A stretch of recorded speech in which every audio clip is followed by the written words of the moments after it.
आइए देखते हैं आज का महत्वपूर्ण वास्तु विषय एक्सपर्ट सत्येंद्र गौतम जी के साथ। आज का वास्तु विषय घर के फ्लोर प्लान या ये कहें नक्शे से संबंधित है। आज मैं आपको बताऊंगा कि कैसे एक घर के फ्लोर प्लान को स्टडी किया जाता है। फ्लोर प्लान को स्टडी करना इसलिए ज़रूरी है कि फ्लोर प्लान के माध्यम से ही पहले हम उसमें डायरेक्शन प्लॉट करते हैं। उसके बाद हम ये देखते हैं कि घर के जो वेरियस कंपोनेंट्स हैं जैसे बेडरूम, टॉयलेट, किचन, क्या वो सही दिशा में है या नहीं। अगर वो सही दिशा में नहीं है तो उससे संबंधित क्या वास्तु दोष पैदा हुए हैं। अगर हमें फ्लोर प्लान ठीक से देखना ही नहीं आता तो हमें ये पता ही नहीं चलेगा कि कहाँ पे क्या वास्तु दोष पैदा हो रहे हैं। जब हमें इसके बारे में ही जानकारी नहीं होगी तो हम उससे संबंधित वास्तु रेमेडी कैसे कर सकते हैं। आज मैं आपको एक फ्लोर प्लान की डिटेल्ड स्टडी इस वीडियो के माध्यम से बताऊंगा। उस स्टडी में पहले हम देखेंगे कि कैसे हम उसका सेंटर पॉइंट या ब्रह्म स्थान लोकेट करते हैं। उसके बाद हम नॉर्थ लोकेट करके डिफरेंट डायरेक्शन उस फ्लोर प्लान पे प्लॉट करेंगे। उसके बाद जो डिफरेंट कंपोनेंट्स हैं उनको उस डायरेक्शन के आधार पर उनका एनालिसिस करेंगे कि वो वास्तु अनुकूल है या नहीं। इस वीडियो को आप बहुत ही ध्यान से देखिए, क्योंकि अगर आपने इसको ठीक से समझ लिया तो आप खुद भी अपने घर का जो आपका फ्लोर प्लान है उसकी डिटेल्ड स्टडी करके ये पता कर सकते हैं कि कौन से कंपोनेंट वास्तु अनुकूल हैं और कहाँ पे वास्तु रेमेडी की ज़रूरत है। इस वीडियो के आखिर में मैं आपको जो दोष पैदा हुए हैं उनसे संबंधित वास्तु रेमेडी भी बताऊंगा। इसलिए मेरी आपसे अनुरोध है कि इस वीडियो को आप ध्यान से और आखिर तक देखिए। ये फ्लोर प्लान 2 बेडरूम फ्लैट का है जिसमें 2 टॉयलेट्स, एक किचन, एक लिविंग एरिया और एक स्टडी रूम है।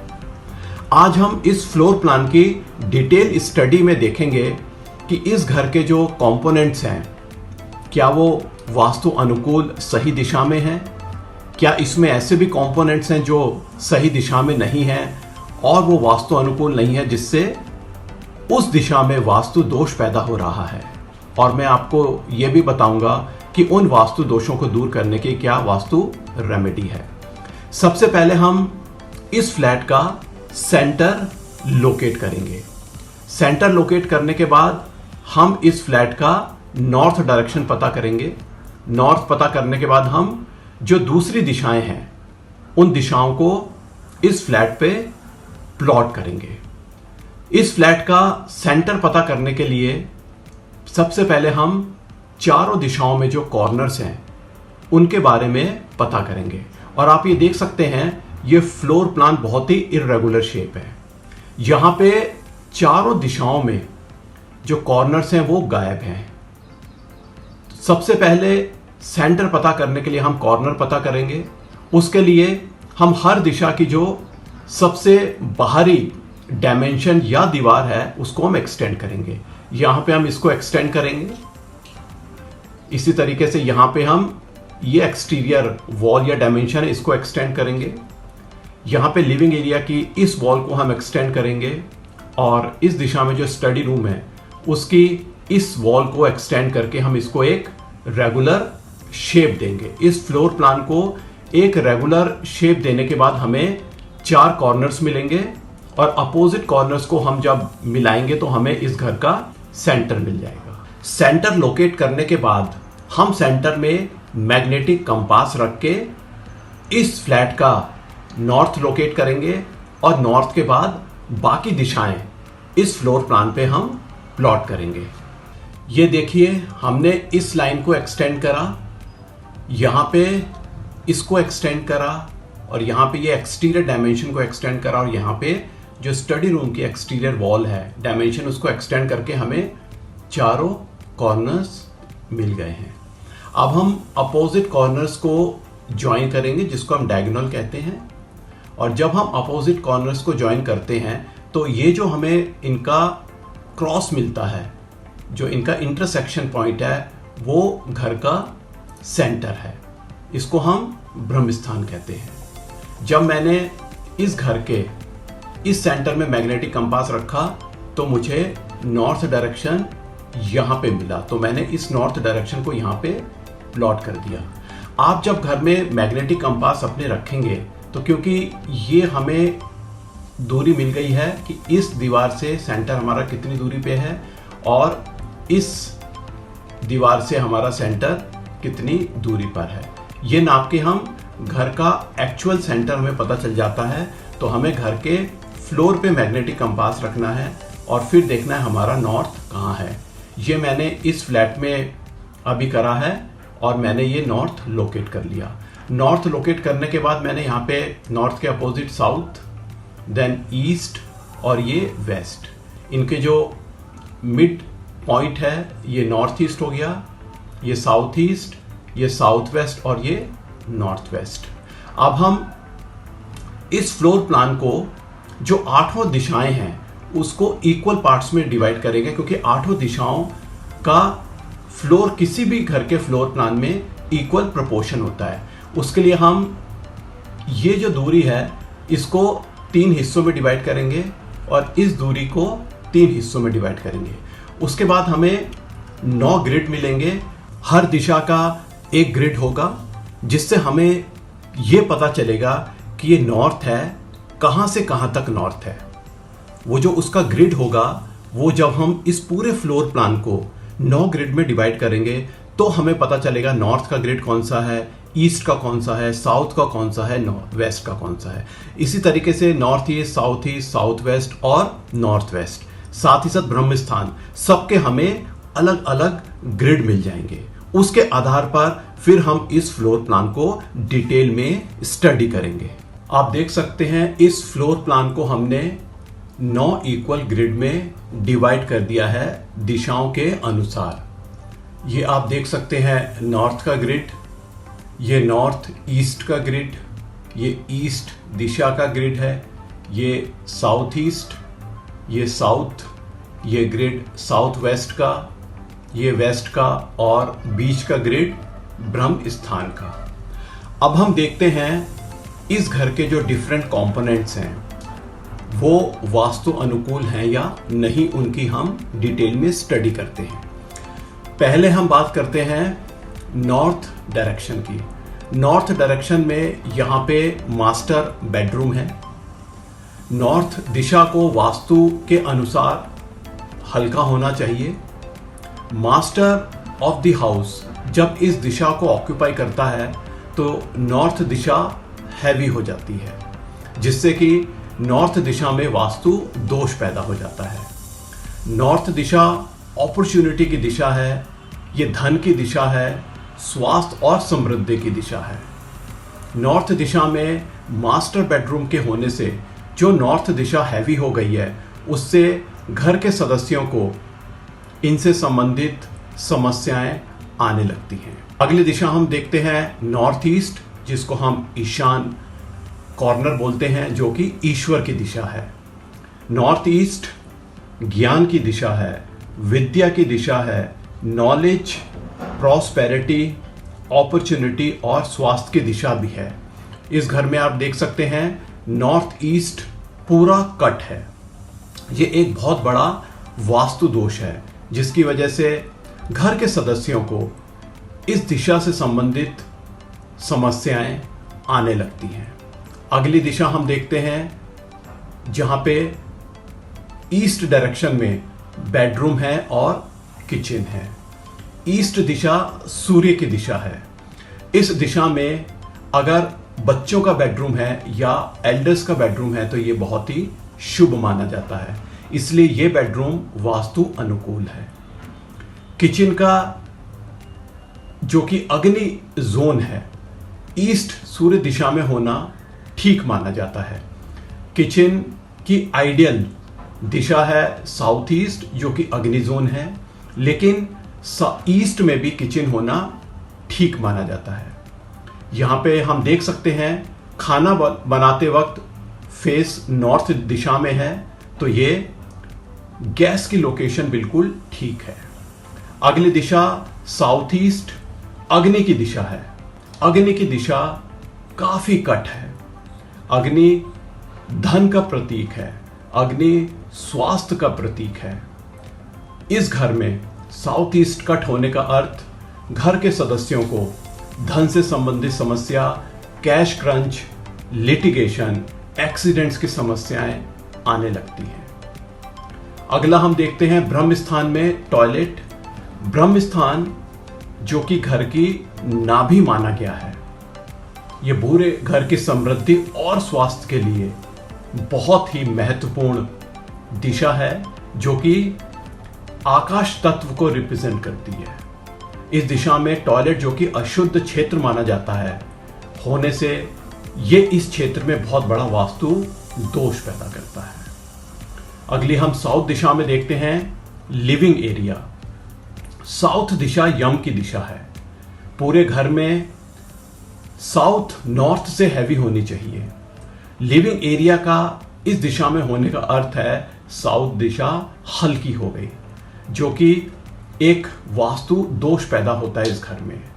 साउथ में ओपनिंग होने का अर्थ है इस दिशा से नेगेटिव एनर्जीज घर में एंटर करती हैं और नॉर्थ या नॉर्थ ईस्ट की जो पॉजिटिव एनर्जीज हैं वो इस बालकनी में जो ओपनिंग है उसके माध्यम से घर के बाहर भी चली जाती हैं। साथ ही जो सूर्य की हानिकारक किरणें होती हैं वो भी ओपनिंग के माध्यम से घर में एंटर करके घर के सदस्यों पर इसका प्रतिकूल प्रभाव पड़ता है। इसलिए जो ओपनिंग है, ये बालकनी भी एक वास्तु दोष पैदा होता है साउथ में होने से।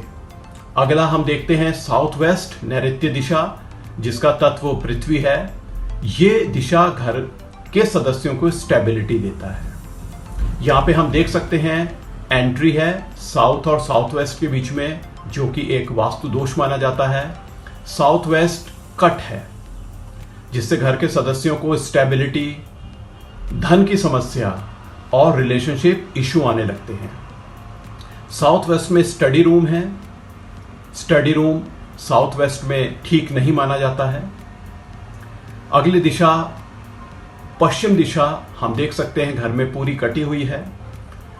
पश्चिम दिशा गेन की दिशा है, प्रॉफिट की दिशा है। पश्चिम दिशा का कट होने का अर्थ यहां पे एक बड़ा वास्तु दोष है। अगली दिशा नॉर्थ वेस्ट, जो कि वायु जोन है।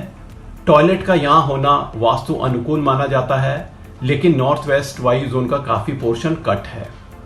यह दिशा सपोर्ट की दिशा है। व्यक्ति को आगे बढ़ने के जो अवसर मिलते हैं, जो उसको एक सपोर्ट सिस्टम की उसमें जरूरत होती है, वो इस दिशा के माध्यम से ही मिलते हैं। नॉर्थ वेस्ट का कट होना एक बड़ा वास्तु दोष माना जाता है। अब हम बात करेंगे कि ये जो वास्तु दोष पैदा हुए हैं उनके क्या इफेक्टिव वास्तु रेमेडीज हैं। पहले हम बात करते हैं नॉर्थ में बेडरूम की। नॉर्थ हल्का होना चाहिए। मास्टर ऑफ द हाउस का बेडरूम यहां पर है, तो पहली रेमेडी के तौर पे मास्टर ऑफ द हाउस को वीक में 2 दिन इस स्टडी रूम में सोना चाहिए, जिससे के लिए नॉर्थ हल्का रहेगा और साउथ वेस्ट जो हैवी होना चाहिए वो हैवी रहेगा और दोनों ही डायरेक्शंस बैलेंस रहेंगे और एनर्जाइज रहेंगे। दूसरा, नॉर्थ में इस वास्तु दोष को दूर करने के लिए यहां पे आप बुद्ध यंत्र लगाइए।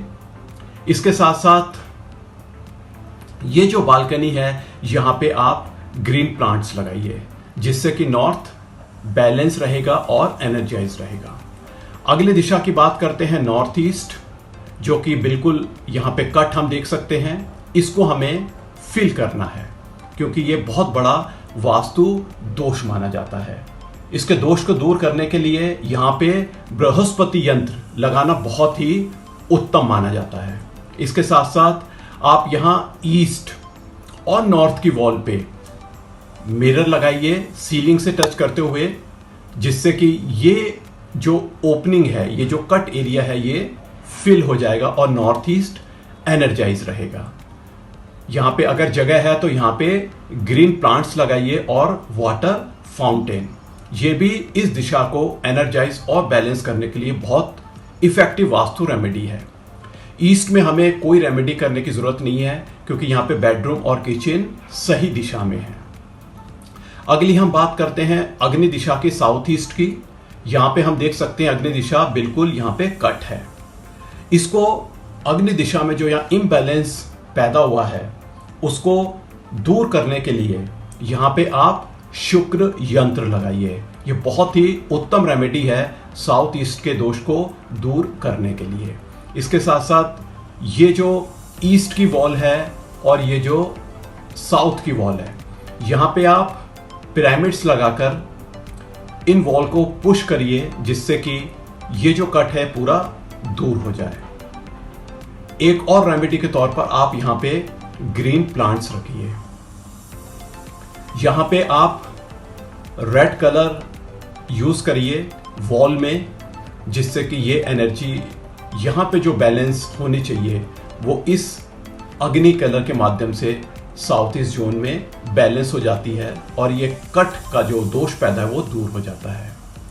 ब्रह्म स्थान में टॉयलेट बहुत बड़ा दोष है। यहाँ पे आपको टॉयलेट बंद करना ही होगा। इस एरिया को आप नहाने के लिए यूज कर सकते हैं। साउथ में लिविंग एरिया इस एरिया को हल्का करता है। इसको हैवी करने के लिए साउथ वॉल पे हैवी से हैवी फर्नीचर रखिए या सोफा रखिए। ये जो बालकनी में जो बिग ओपनिंग है साउथ में, यहाँ पे आप डार्क कर्टेन लगाइए और इस विंडो को हमेशा बंद रखिए जिससे यहाँ का वास्तु दोष दूर हो जाता है। इसके साथ साथ आप साउथ में मंगल यंत्र लगाकर इस दोष को दूर कर सकते हैं। अब हम बात करते हैं साउथ वेस्ट की। साउथ वेस्ट में ये जो कट है, ये कट बहुत बड़ा वास्तु दोष है। ये क्षेत्र पूरे घर को स्टेबिलिटी देता है। फाइनेंस का बहुत बड़ा कारक नैऋत्य कोण ही है। इस कट को दूर करने के लिए जो यहाँ वास्तु दोष पैदा हुए हैं उसके लिए यहाँ पर आप राहु यंत्र लगाइए। राहु यंत्र से साउथ वेस्ट का दोष काफी हद तक दूर हो जाता है। इसके साथ साथ ये जो साउथ की वॉल है, यहाँ पे आप पिरामिड्स लगाइए जिससे कि ये वॉल पुश होके इस क्षेत्र तक आ जाए और यहाँ का जो कट है वो दूर हो जाए जिससे यहाँ का वास्तु दोष दूर हो जाता है। इस स्टडी रूम को हमने पहले ही देख लिया। ये master of the house week में 2 बार ऑक्यूपाई करें तो ये साउथ वेस्ट एनर्जाइज हो जाएगा, यहाँ का वास्तु दोष दूर हो जाएगा। ये जो मेन एंट्रेंस साउथ वेस्ट में है ये बहुत बड़ा वास्तु दोष माना जाता है। इसको दूर करने के लिए आपको हाईली एनर्जाइज्ड पिरामिड्स लगाने हैं एंट्रेंस पे बाहर की तरफ। उसके साथ साथ यहाँ पे आपको ओम और स्वास्तिक का यंत्र भी लगाना है। एंट्रेंस पे आपको अंदर राहु यंत्र भी दीवार पे लगाना है जिससे इस मेन एंट्रेंस का जो साउथ वेस्ट में है उसका दोष दूर हो जाता है। अगली दिशा वेस्ट डायरेक्शन की। इस कट को दूर करने के लिए नॉर्थ और वेस्ट की ये जो वॉल है यहाँ पे हम मिरर लगा के इन वॉल को यहाँ तक पुश करेंगे, इस वॉल को यहाँ तक, जिससे कि ये जो कट एरिया है ये फुलफिल हो जाए और वेस्ट का दोष दूर हो जाए। अगली दिशा नॉर्थ वेस्ट। यहाँ पे ये जो एरिया नॉर्थ वेस्ट का कट है इस कट को दूर करने के लिए यहाँ पे आप ग्रीन प्लांट्स रखिए। उसके अलावा यहाँ पे आप चंद्र यंत्र लगाइए। इस दोष को दूर करने के लिए बहुत ही उत्तम वास्तु रेमेडी है। इसके साथ साथ ये जो वेस्ट की वॉल है यहाँ पे आप मिरर लगाकर इस वॉल को आप यहाँ तक पुश करेंगे जिससे कि ये जो कट एरिया है ये दूर हो जाएगा। टॉयलेट के अंदर आप वेस्ट की वॉल पे भी मिरर लगाइए और इसको मिरर को इस एंगल पे आप लगाएंगे कि वो मिरर इस वॉल को इस डिस्टेंस तक ही शिफ्ट करके इस कट को भी वो दूर कर देगा। इन सब वास्तु रेमेडीज के माध्यम से हम इस घर में जो दोष पैदा हुआ है उसको बहुत ही इफेक्टिव तरीके से दूर कर सकते हैं। मैं आशा करता हूं कि ये जो हमने अभी डिटेल स्टडी एक फ्लोर प्लान की करी है उसको देखने के बाद आपको पूरी क्लैरिटी आ गई होगी कि कैसे एक फ्लोर प्लान को स्टडी किया जाता है। अब आप खुद भी अपने घर का फ्लोर प्लान अच्छे से स्टडी कर सकते हैं और ये पता कर सकते हैं कि घर के कौन से कंपोनेंट वास्तु अनुकूल हैं और कौन से नहीं हैं, और जो नहीं हैं उनके अनुसार आप उनकी वास्तु रेमेडी भी कर सकते हैं। इनसे संबंधित आपके अगर कोई सवाल हैं आप हमसे जुड़ सकते हैं। अगले एपिसोड में एक नए टॉपिक और इंटरेस्टिंग सब्जेक्ट के साथ आपसे जुड़ेंगे। थैंक यू, धन्यवाद। Worried about the Vastu of your home, office? Get the solution online. While sitting in your home or office cabin, book 15 minutes interactive session to talk to us to get scientific solutions of Vastu problems at nominal fee. Register now 96500 45406. To learn Vastu in the most scientific way, register yourself for 15 days online Vastu course. Our WhatsApp number is 96500 45406. अगर आपको ये जानकारियाँ उपयोगी लगी तो channel को like करें और लाइक आइकन पर प्रेस करें, और इस विषय पर अधिक जानकारी के लिए और लेटेस्ट अपडेट पाने के लिए चैनल को सब्सक्राइब आइकन प्रेस करके सब्सक्राइब करें।